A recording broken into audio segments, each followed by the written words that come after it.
여러분 안녕하십니까. 미래교육 내비게이션 정한입니다. 오늘은 창의성 신장편 두 번째 시간입니다. 지난 시간에는 창의성의 정의와 필요성에 대해서 알아보았습니다. 오늘 시간에는 창의성 교육을 어떻게 하고 있는가. 먼저 선진 6개국 영국, 캐나다, 호주, 미국, 프랑스, 핀란드 등 선진 6개국에서는 어떻게 하고 있는가. 이어서 우리나라에서는 창의성 교육을 어떻게 하고 있고 어떤 문제가 있는지를 오늘 알아보도록 하겠습니다. 먼저 영국이 되겠습니다. 영국의 창의성 교육은 경험 중심의 총체적 창의성 교육이다, 이렇게 정리할 수 있겠습니다. 영국의 창의성 교육은 아이들에게 동기를 부여하고 도전식을 길러주며 자신감을 갖고 자신의 생각에 확신을 갖도록 만드는 것을 목표로 하고 있습니다. 또한 창의성 사고 능력을 다른 분야에도 적용할 수 있도록 하고 타인을 이끌어 잘 협력해 갈 수 있는 능력도 중시하고 있습니다. 특히 창의성 교육은 스코틀랜드에서 앞서 있는데 창의성의 구성 요소를 호기심, 열린 마음, 상상력, 문제 해결력 등으로 정의하고 그런 능력을 키우기 위한 각별한 노력을 교육에서 하고 있습니다. 영국은 또한 창의 학습 네트워크 조직을 통해 교사와 유관기관들에게 각종 지원과 활동 기회를 제공하고 있으며 창의성 교육 관련 포털 사이트를 운영하여 최신 연구 정보와 교육 사례, 동영상 등 창의성 교육에 관련된 정보를 한 곳에서 검색할 수 있도록 하고 있습니다. 또한 3세부터 18세 학생들 대상으로 창의성 교육 프로그램을 개발, 운영하기도 합니다. 영국은 전체적으로 총체적인 창의성 교육을 하고 있다, 경험 중심에, 이렇게 얘기할 수 있겠습니다. 다음은 캐나다입니다. 캐나다 경우는 교사는 가르치는 동시에 배우는 사람이다 라고 정의할 수 있겠습니다. 캐나다의 유아교육 정책은 각 주가 독자적으로 수립에 약간씩 차이가 있으나 심적인 내용은 대체로 비슷합니다. 브리티시 컬럼비아주의 경우 유아교육 체계에 대한 5세 미만 아동에 대한 학습 원칙과 핵심 교육 영역을 담고 있습니다. 유아교육 체계 앞부분에 캐나다에서는 모든 아이가 자신 및 다른 사람 그리고 주위의 세계에 대한 호기심을 가지고 태어났다. 이 점에서 아이들은 타고난 학습자다라고 명시했습니다. 이처럼 아이들에 대해서 세상에 대한 호기심을 품고 주체적으로 배울 수 있는 존재로 인식하고 있는 것이, 이에 따라 아이의 잠재력을 키우는 노래 중심의 수업을 통해 창의성을 키우는 것을 중시합니다. 그래서 아이들의 유아 교육에 더 관심을 많이 가지면서 놀이 중심의 수업을 통해 창의성 교육을 하고 있다. 다음은 미국이 되겠습니다. 미국의 경우 글로벌 커리큘럼을 통해서 창의성 증진을 하고 있습니다. 미국은 오랫동안 독창성과 혁신, 기업가 정신이 높은 나라로 평가되어 왔으나 지국에는 미국의 교육 모델이 창의성, 도전제시, 문제 해결 능력을 그렇게 증진하고 있지는 못하다는 비판이 직면됐습니다.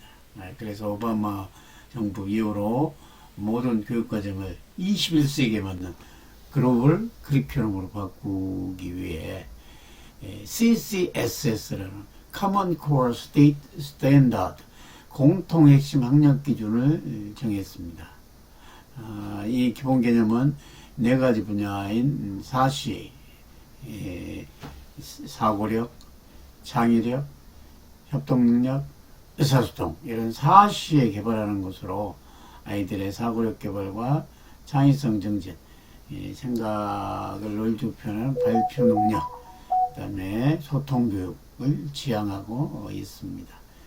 유치원을 비롯한 모든 학교에서는 질문과 토론을 위주로 한 생각하는 교육을 통해 창의성을 키우고 남들이 하지 않는 새로운 방법을 시도하며 실패를 두려워하지 않는 자세를 가지도록 교육을 받는다. 그래서 이 사시 교육을 중심으로 생각하는 교육 등을 집중적으로 육성하면서 창의성을 키우고 있다. 핀란드입니다. 다음은 핀란드 경우는 창의적 놀이로 성장하면서 창의성을 유아기부터 키우고 있다. 핀란드에서는 OECD가 3년마다 실시하는 국제 학력평가 피사에서 자주 이를 차지하며 세계의 주목을 받는 나라입니다.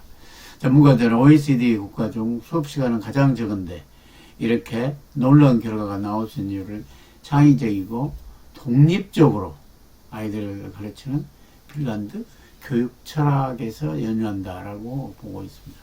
핀란드 아이들은 주로 숙제가 거의 없고 창의적 놀이로 시간을 많이 보낸다고 합니다. 교육 현장에서는 경쟁 유발보다는 아이들의 잠재력을 최대한 살려 창의력이 높은 아이, 독립심 있는 아이, 다른 사람을 배려하고 협력할 줄 아이를 육성하는 것을 중시하고 있습니다. 한편 핀란드 아이들의 창의적 정리를 위한 창의교육위원회가 운영되고 있으며 교사와 학생, 학교, 부모님들을 위한 창의성 증진 프로그램을 개발하기도 하고 있습니다.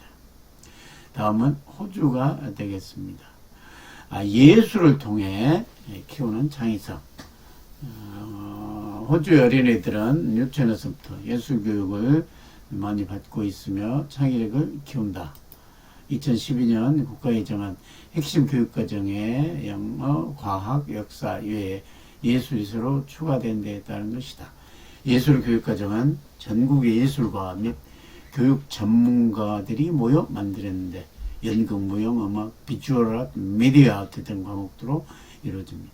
각각의 과목은 연령에 따라 적절한 교육 방식을 채택해서 진행하며 예술 교육을 통한 창의력 형성 효과를 보이고 있다. 특히 유치원의 경우 게임 활동을 통해서 무용을 배우는 시기다. 호주는 예술을 통해 창의성을 많이 키우는 데 역점을 두고 있다.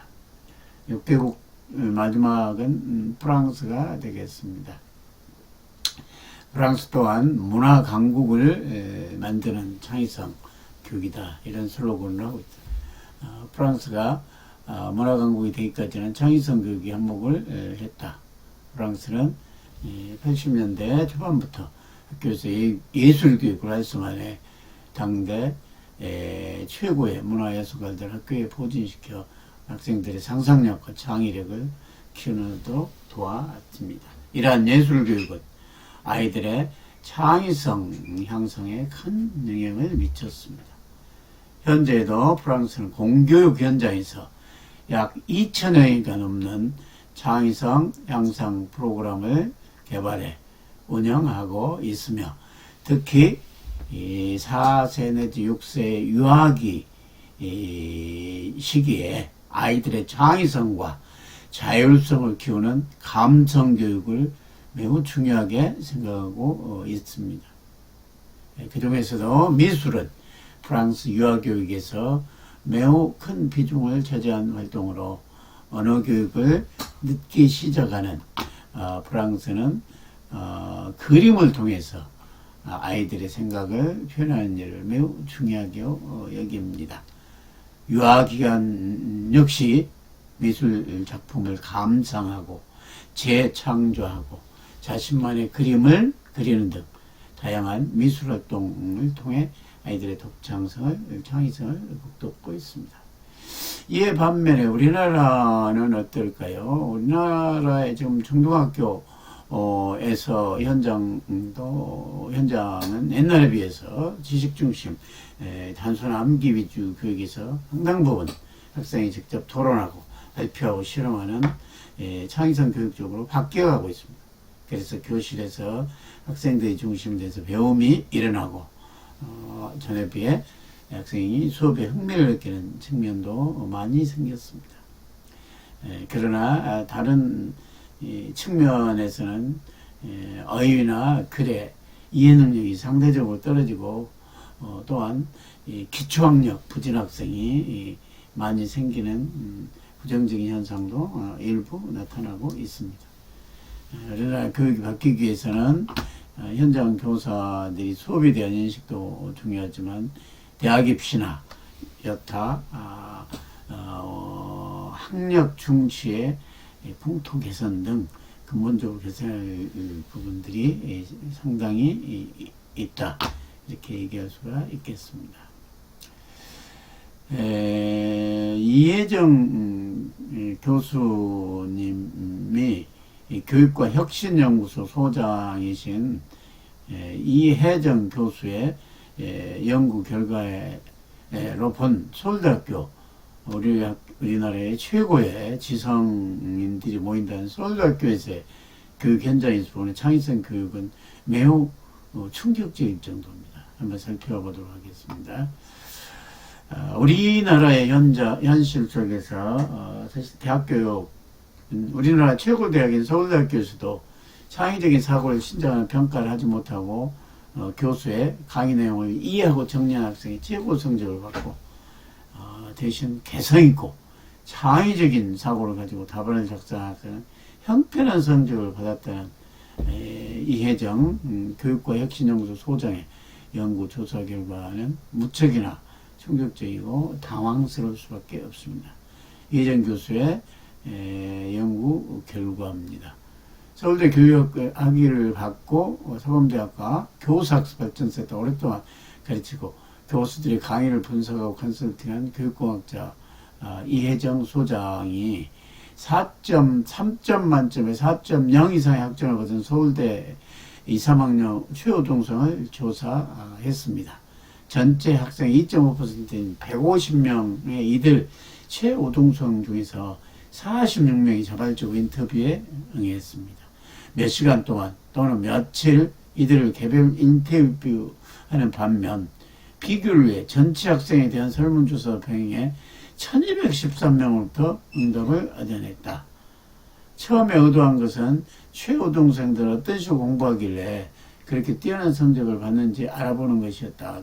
그래서 그 비결을 알아내면 다른 보통 학생들에게도 도움이 될 거라고 이혜정 소장은 생각했다. 그런데 서울대 교수학습개발센터 프로젝트 하나로 시작한 그 조사가 진행되면서 그는 점점 당혹스러워졌다. 과연 이런 식으로 공부해도 되나?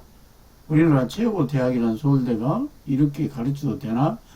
조사 결과 예은이와 현선이 이 두 학생의 예를 들었습니다. 처럼 교수의 말을 한마디도 놓치지 않고 받아 적는다는 비율이 응답비에 응한 우등생 46명 중 90%에 육박했다. 자기 생각 없이 교수의 말을 적고 그걸 그대로 따라서 한다.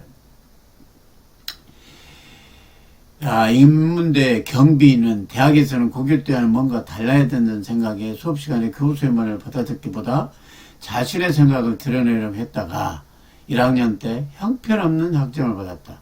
창의력이야 만점이었겠죠. 근데 실제 학점은 완전히 참혹했어요. 이 소장은 여러 가지 사고 유형 중에 수용적 사고력과 비판적 창의적 사고력을 대조항으로 설정했는데 예은이와 현선이와 같은 경우 전자, 경비는 후자 쪽이 강한 경우였다. 이 소장은 지금 대학을 비롯한 세계교육의 압도적 추세가 비판적, 창의적 사고력을 강조하며 그것을 함양한 쪽에 국가적 에너지를 집중하고 있다고 했다. 그런데 대학 초년생 시절 경빈이와 같은 체험을 한 서울대 학생들은 어떻게 학점제로 수정할지를 물어보나 마나다. 실제로 경빈은 그 뒤 비판적 창의적 사고를 포기하고 다시 최우동생이 됐다. 그리하여 그 수업 중 노트 필기는 핵심어 중심의 메모와 요약이 아니라 말 그대로 한 발도 놓지 않고 다 받아듣는 쪽으로 투항했다. 서울대 최우동생들 노트 필기는 그걸로 끝나지 않고 1차로 교수 말을 그대로 적고 수업 뒤에 그것을 구조화 도식화하고 요약하면서 재정리하는 2차 필기를 하고 때론 보충 조율까지 보탠다. 시험 때는 이 재정지한 내용을 암기해서 가능한 교수가 말에 가깝게 쓰는 것이었다. 창의력이라는 게 어느 것도 없는 상태에서 뭔가를 창조하는 거잖아요. 근데 저에게는 너무 어렵더라고요. 창의력이 뛰어난 학생들은 수용하는 게 좀 어려워요. 수용력이 약해요. 그래서 학점이 안 좋아요. 위에서 읽었던 내용으로 볼 때 대학 교육에서도 특히 서울대 교육에서도 교수의 말을 그대로 지식을 받아서 자기 언어가 아닌 교수 언어로 써놨을 때만 성적이 좋게 나오지 자기 생각과 다양한 창의적인 아이디어들이 제시했을 때는 학점이 형편없더라 라는 것이 나왔다. 우리 서울대학교 교수 중이 참으로 불만스럽고 개탄스럽다 이런 얘기가 나오겠습니다. 예배 미국의 아이비리그 대학생 현황에 대해서 이혜정 소장은 계속해서 퍼블릭 아이비리그 중 하나로 최상위권 학생들이 지나가는 미시간 주립대 영국제 USC 연구소에 협력을 얻어 학생 1000명의 학점과 그대에 대한 설문조사 데이터 등을 토대로 분석한 결과 서울대 현황하고는 대조적이었다. 미시간대 학생들도 자신의 비판적 창의적 사고력이 수용적 사고력보다 못하다고 대답한 비율이 높았지만 그 차이는 의미를 부여하지 않을 정도로 미미했다. 서울대생은 폭이 컸고 고학점자일수록 비판적 사고력보다는 수용적 사고력 비중이 높았고 서울대생은 4년 내내 비판적 사고력 보다는 수용적 사고력의 비율이 훨씬 높았고 변화가 없었다. 그러나 미시간대 학생의 경우 저학년 때는 비판적 창의적 사고력이 낮았으나 고학년으로 올라갈수록 수용적 사고력보다는 비판적 사고력이 더 높아지는 능가한 많아지는 역전현상을 보였다. 최고의 명문대인 우리나라 서울대에서의 작금에 위해서 언급한 연구 결과에 따르면 참으로 놀라운 사실입니다. 창의적인 사고를 하려고 해도 평가가 뒷받침하지 않고 또 그런 것을 용납하지 않는 완고한 그리고 변화를 수용하지 못하는 그런 교육은 앞으로도 참으로 문제가 있을 것입니다. 창의적 사고력을 진정하고 자신의 생각을 인정해주지 인정해주는 풍토가 없는 것 같아서 나무로 씁쓸한 것이 사실이고 많은 개선이 있어야 될 것입니다. 지금까지 선진 6개국의 창의력 신장 교육에 대해서 알아보았습니다. 각 나라별로 좀 특성이 있었던 것 같습니다. 이와 반면에 우리나라 창의적 교육도 중고등학교에서 많은 변화가 있지만 제일 최고의 명문이라는 서울대에서의 현장에서의 연구 결과에 따른 그 내용은 참으로 당황스럽다. 그런 교육 현장은 바뀌어야 된다. 그런 생각이 들어갑니다. 오늘 시간은 수고하셨습니다. 다음 시간에 뵙겠습니다.